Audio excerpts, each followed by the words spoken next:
We're live. We're live. Great to be back. Ooh. Great to be... That's good luck. Great to be back on a Monday morning to talk about the 48 Laws of Power by Robert Greene. Right. So every Monday we're going to talk about a new law. Okay. And today we're going to talk about Law 14. Yeah. Wow. Pose as a friend, work as a spy. Robert Greene says that knowing about your rival is critical. Use spies to gather valuable information that will keep you a step ahead. Better still, play the spy yourself. In polite social encounters, learn to probe, ask indirect questions to get people to reveal their weaknesses and intentions. There's no occasion that is not an opportunity for artful spying. Pose as a friend, work as a spy. Pablo, tell me about it. These are power moves, okay? That's what we need to keep in mind. And you make your power moves, I guess, in many fields. Some would even venture to say you make power moves within the family, And absolutely, depending on what's the level of progress that family has been able to acquire, businesses that are opening up. There are people within the family that will make power moves, but mostly I think of it in business, in corporate. And this particular law brings one story to mind for me that I lived, and this happened when I was starting in business. So we're talking about maybe 38 years ago, 39 years ago, but I never forgot it. But this particular law, number 14, pose as a friend and act as a spy. So what happened to me is that a gentleman that got me into the insurance business gives me a call one day on the phone. And we start talking, and he says, hey, my buddy so-and-so, he's getting older, and he's got these things, and he makes these mistakes, and this and that, and there's a potential that he's probably going to retire and sell his business, and blah, blah, blah. Would you be interested? And I said, yeah, of course, but why aren't you interested? And he went on to remark some of the weaknesses of the gentleman. And in the process of the conversation, I agreed with him, which is something that I would probably not have done in front of the gentleman, because you don't talk about other people's weaknesses, okay? And in the process of the conversation, I thought it was going too far, but I had no idea where it was leading to, so I went along with, lo and behold, this friend of mine had the person that he was talking about on the other line. Wow. Without telling you. Without telling me. And it was like somewhat of a test, I guess, on me to test the level of the friendship or something like that. I was caught completely off guard. And he said, oh, by the way, I have him on the line. And when he said that, I said, but you're talking like this about him? And he says, yeah, but you are too. He came into the line and he says, you are too. So he was posing as a friend, okay? But in reality, he was poking me, and he was actually a spy.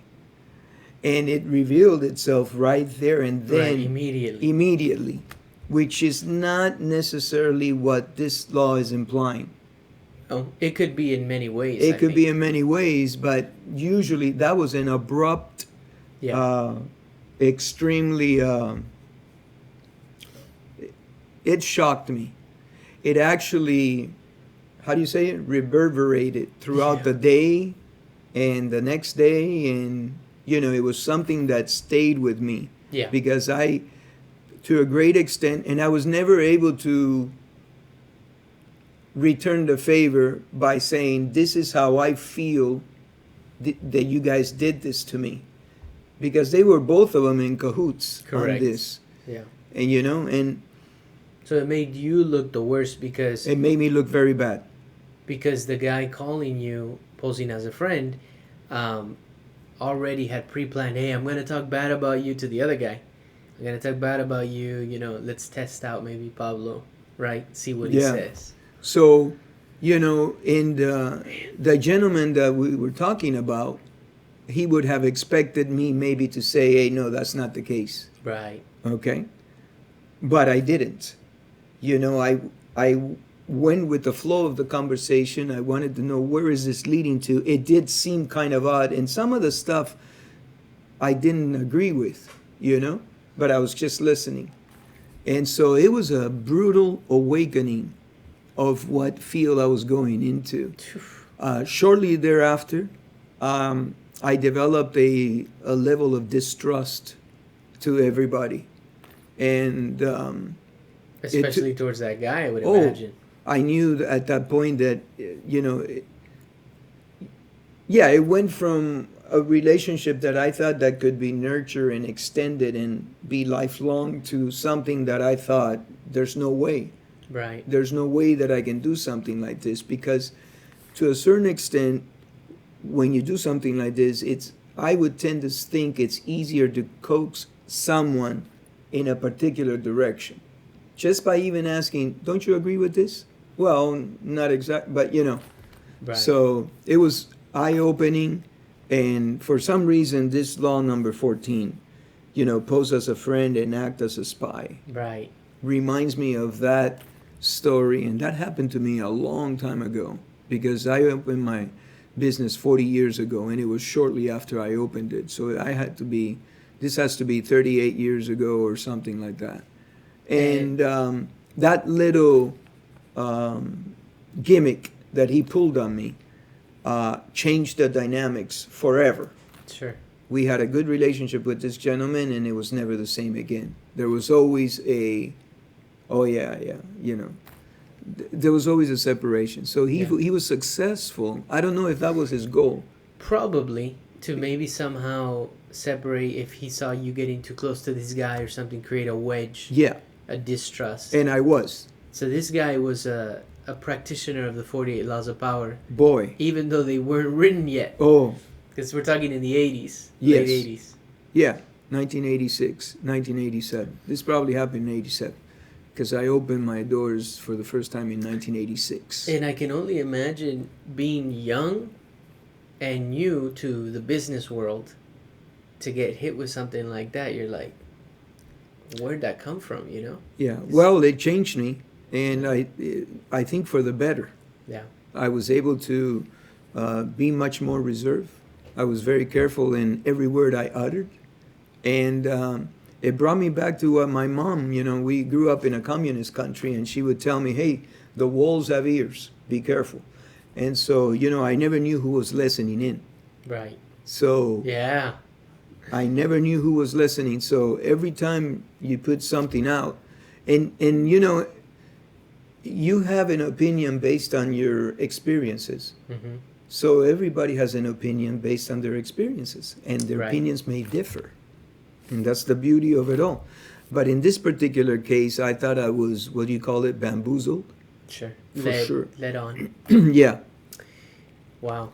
Well, I was also in prepping for today, was thinking, man, when on earth? Because this is not a situation, this is not something I would say, like, I would want to employ myself. Like, I would want to use this law where I'm posing as a friend and just trying to gather their information. I wouldn't want to do that myself. But I was thinking of a situation in a corporate setting, because I think that, like you said, these laws apply to business, cutthroat, corporate settings. I would imagine if in the mafia world, Yeah, for it's sure. a game of constant power. Oh. It applies to negotiations for sure. Not too long, I was with a gentleman that I thought was trying to probe me the whole time. That's it. There you go. And I thought, And if you thought that, you were probably right. maybe, I mean, I go with my gut a lot of times. I'll never forget this book. This gentleman, there was a, I don't remember if he was like a hostage negotiator, if it's Mike, something, Chris Voss, one of Oh yeah, these yeah. guys. I don't remember if it was him who said this, but they wrote a book and they were studying, unfortunately, many situations that led to some sort of attack on a person, right? Uh-huh. Somebody who let their guard down, and he was particularly it was on the Oprah Winfrey show, and he was saying that a lot of women let their guard down in certain situations because they want to be polite or nice. But he says that that in that moment, if your gut tells you something's off, you get out of the situation immediately.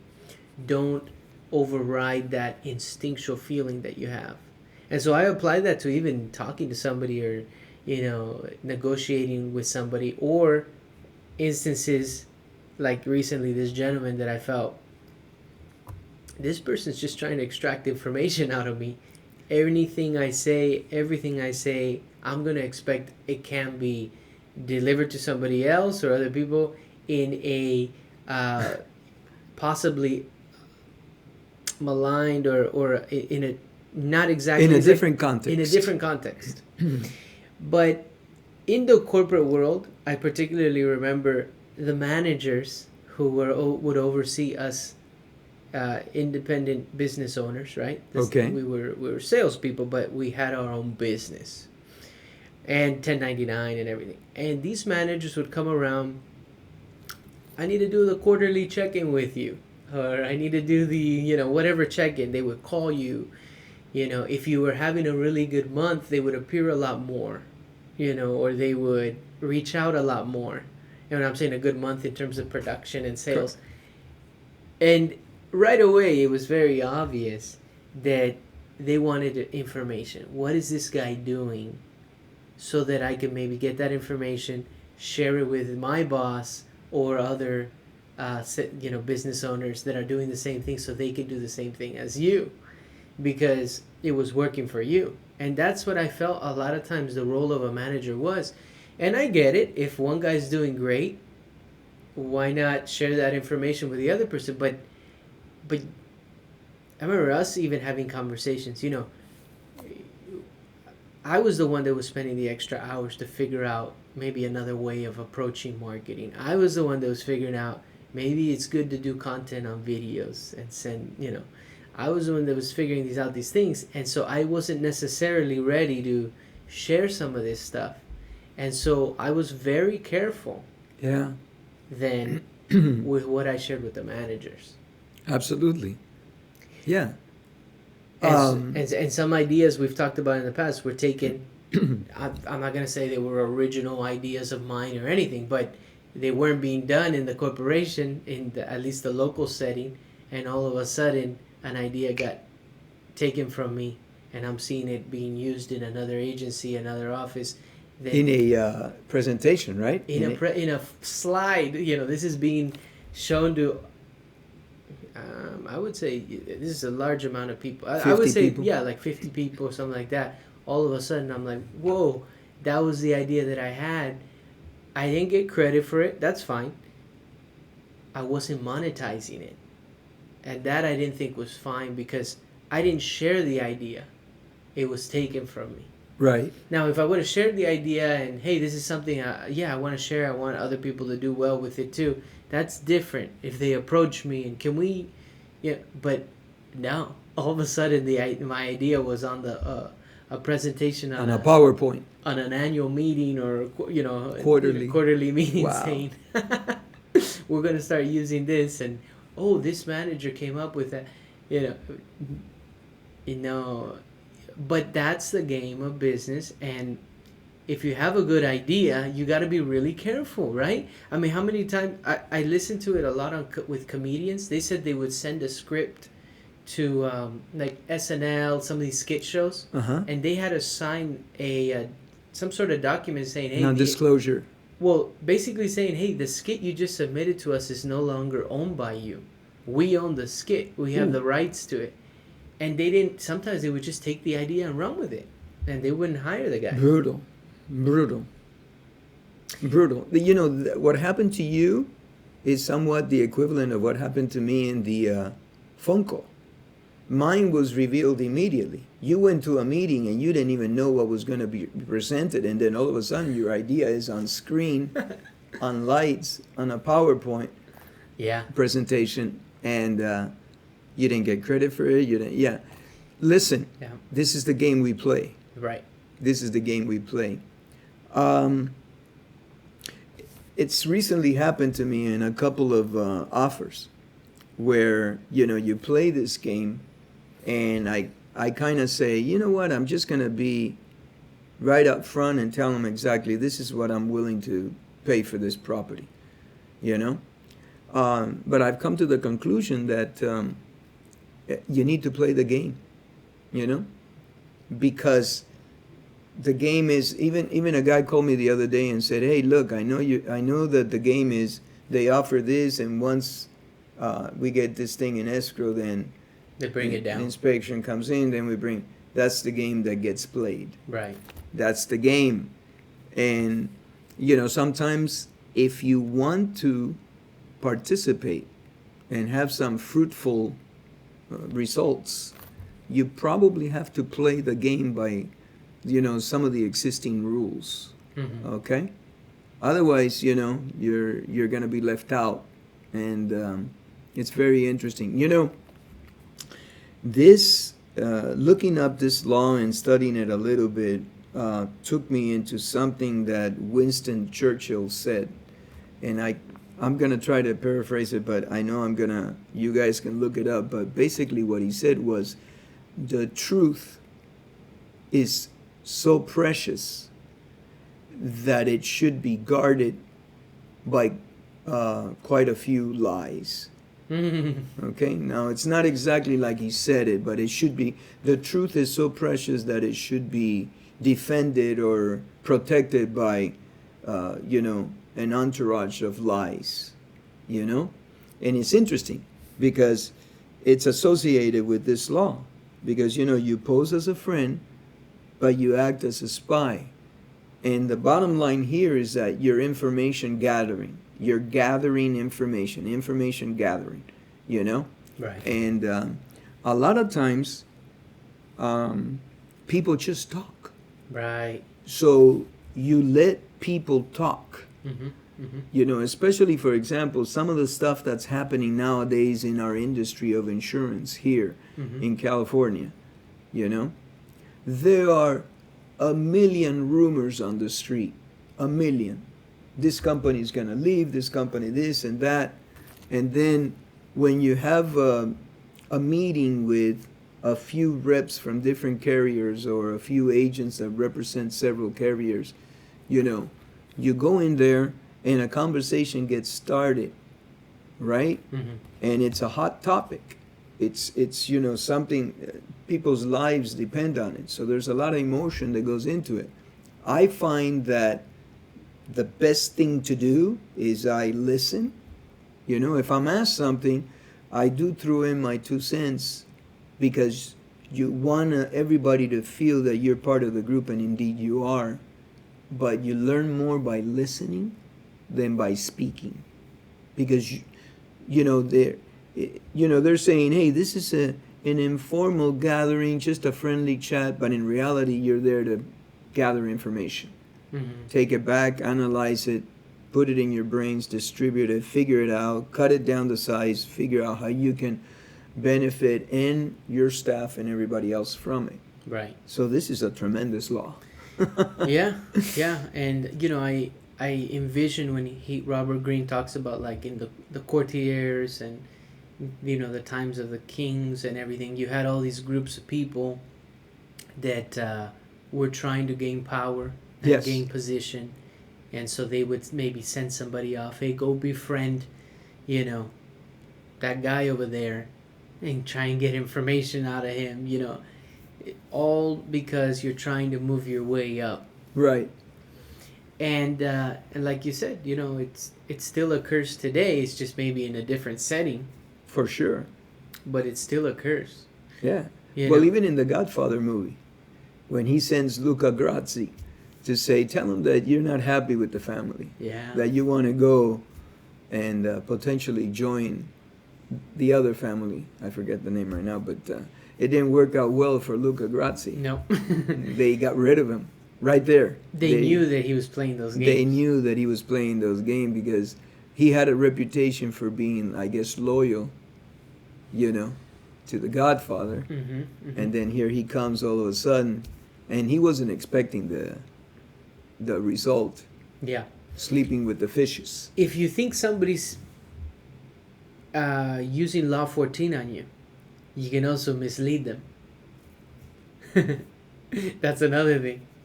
Again, these are the games that the games, and it's like chess. Yes. And you think somebody's just trying to gather information, or they have sent somebody to just gather information to find out what your intentions are, your weaknesses. You purposely show, and this is in one of his laws as well, but you can mislead the person in thinking, saying that you're going to be doing one thing, or your thoughts are one thing. So misinformation is huge throughout the spy industry, with the Russians and the United States and all that stuff. Yeah. Well, if you just look at World War II. Oh, misinformation. Misinformation is huge. Yeah. In fact, in World War II, I think we developed an army of balloon tanks and stuff like that to allow the enemy to think that there were a bunch of tanks here, there, and that, and they were balloons that were painted to be looked as tanks and stuff like that, and they allowed the enemy to take surveillance pictures of fake airplanes, fake tanks, and all this stuff. I think that happened during World War II. That was the epitome of misinformation. Yeah, I had heard about that. It's amazing what happened, and I'm gonna link something, but there is a History Channel. Let's see, is that a good? It says top secret World War II unit that fooled the Nazis. Inflatable dummy tank, modeled after the M4 Sherman, on the field during Operation Fortitude in 1944. There you go. And they were inflatable tanks made to look like... Can you imagine? That looks absolutely real. Wow. So misinformation like that. Yeah. A ghost star. Yeah. A ghost army. Yeah. So you know that somebody is using one of these laws on you, and that's the way you defend yourself, right? It's a game of... they allow the Germans to take pictures, and they were saying, oh my God, look at the size of this army, and this is on this area. So they ended up using troops to fortify based on where that location was. Wow. Okay, you guys double check, but I'm pretty sure about this. I read this a long time. So, and then how much of manpower and ammunition you've got to protect. If you're protecting an area that's not truly going to get attacked, but you think they're there, then you're leaving another area potentially more vulnerable. And that's what the Allies attacked, right? And so... Yeah. Misinformation at its best. Yeah, and like you said at the beginning, these are power plays. They're power plays. Know that people will use it on you.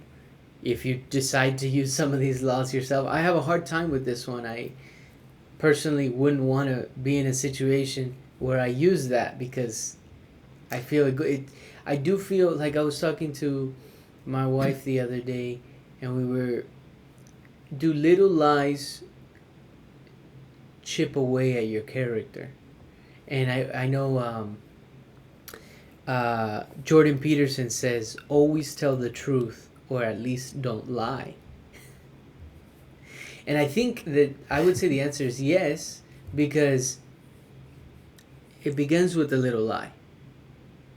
And gradually your character, can begin to change. What do you think? I love Jordan Peterson. And I know that he means well when he says that. And I would agree with him. Okay?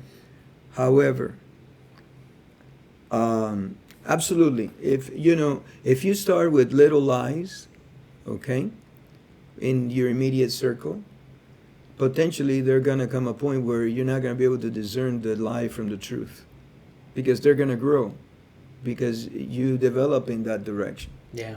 So I would say with your inner circle, be careful. But when we're doing power plays, Yeah. when that's we're out different. there with real estate, showing your hand like I've been doing right off the bat doesn't get the best results. Sometimes. I still get very good results. The general consensus out there is that we are as crystal clear and transparent and as fair as we can possibly be. That's extremely important. Yeah. That's rule number 5. Reputation is everything. Our reputation is stellar. Guard it with your life. But yes, in negotiating tactics, Right. on behalf of our clients and Mhm, etc., You gotta be you very you careful. gotta be on your toes and Well, I think that's why Jordan Peterson says always tell the truth, or at least don't lie. I think he throws that in there because he knows in some instances, just don't lie. right. But for example, if you say something and the person perceives it as one thing, You but don't have that's to not correct it. exactly, do you correct the person? You don't have to. No. You said the truth. Yes. You didn't lie. You didn't lie. Yeah, It it's was interesting. received in a different context, Yeah. in a different way. Is it your job to tell that person, oh, no, no, no, that's Right. going too far? And if you do that, then how do you represent your client in the best light? Right? So it's a game. Yeah. Bottom line, it's a game we play. And I don't remember where I heard it, but you don't have to correct everybody or every mistake.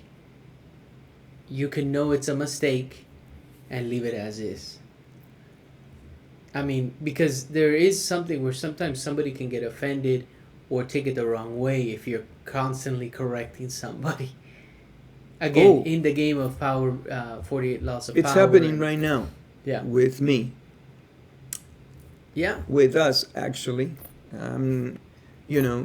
We've been made, I don't,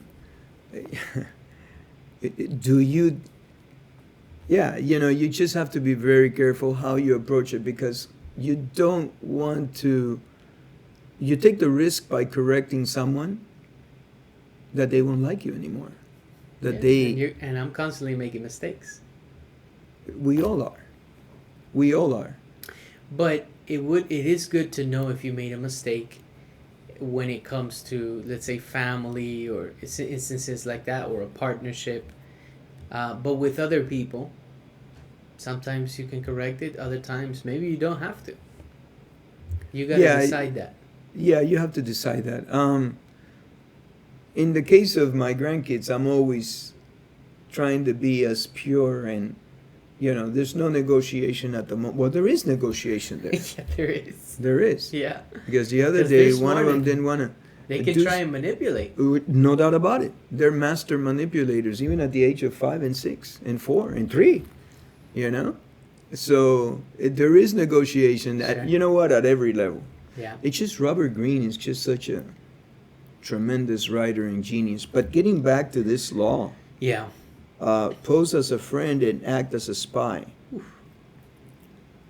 Countless of stories. I mean, I gave you the one on World War II, but bunch of spies that Have been effective.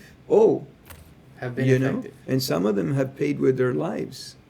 I do some reading about the Israel and how Israel has this underground team that it's developed this to like the highest level.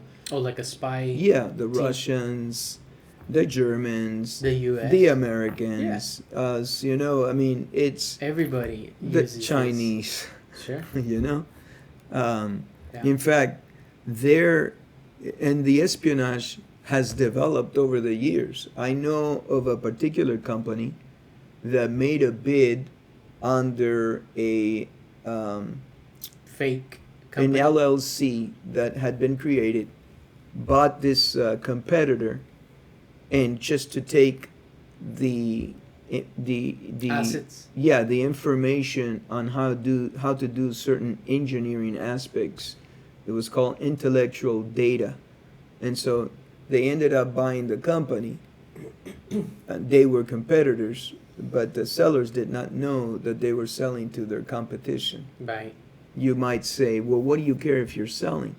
But some people have a certain degree of honor and loyalty. Right. They would have never sold to the competitor, but Yeah. it was bought under the cloud of an LLC, and then they find out after the sale gets consummated They that got it done. they got it done, and they actually gave all their engineering, all their research, all those years to the competition, and the competition takes it and explodes with it and They wouldn't have wanted to sold to, so that was manipulative. You Yeah. know? It's and I mean, even if you look at all the undercover people, Oh, famously like the Al Pacino movie, Scorpio, was it Scorpio? I think. Donnie Brasco, Oh, is it that one? I think. oh, Yeah. that's a different one. Yeah, I think in New York. Anyways, all of these undercover, guys. Well, you that have go to. years sometimes. Yeah. That's posing as a friend, acting as a spy. Well, and I think on that one that you're talking about, you go so far under Yeah. that you start questioning who you are. Yes. Well, I do remember that person in particular. We'll pull up his name because the man deserves credit for what he did. He was asked by Patrick Bet-David, did you ever get so far deep that you thought maybe... You forgot who you were. Right. And he says, it was very clear to me these were the bad guys. And I was not one of them. The whole time. Now, maybe he's definitely a unique individual because he went for years. I don't know if it was 8 years. It's got to be Undercover. difficult as all get Let's go. see. It's got to be so difficult.